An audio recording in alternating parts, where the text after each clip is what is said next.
আল্লাহর নবী বলছে, আমার উম্মত জাহান্নামটা আমি যেমন দেখছি, যদি তোমাদেরকে বলতাম আর বুঝাইতাম তো তোমরা আর জীবনে কোনোদিন হাসতা না, জীবনে আর কোনোদিন স্ত্রীর সাথে রাত্র কাটাইতা, জীবনে কোনোদিন জনপদে থাকতা না, বরং জঙ্গলে আর পাহাড়ে গিয়ে আশ্রয় নিতা, আর 24 ঘন্টা শুধু কান্তা জাহান্নামের ভয়ে।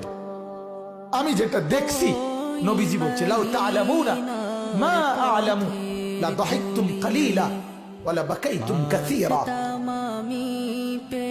আজ আপনারা, আল্লাহর নবী এটা পর্যন্ত হাদিসে বলছে, হাদিসের মধ্যে মিশকাতে কথা আছে, কোন মানুষের লাশ যখন লাশের খাটিয়ায় করে নাফরমান ওই লোকের লাশ যখন কবরস্থানের দিকে নিয়ে যায়, আল্লাহর নবী বলছে এই পরিমাণ চিৎকার করে ওই নাফরমান, যদি কেউ পৃথিবীর কোন মানুষ জীবিত এই চিৎকার শুনতো, আল্লাহর নবী বলেন, তাহলে পৃথিবীর কোন মানুষ আর কারো লাশ কবরস্থানে নিয়ে যাইতো না, দাফন করতো না, আর খাটের মধ্যে কান্দে লইতো না, বরং ভাবতো এমন চিৎকার শোনা সম্ভব না।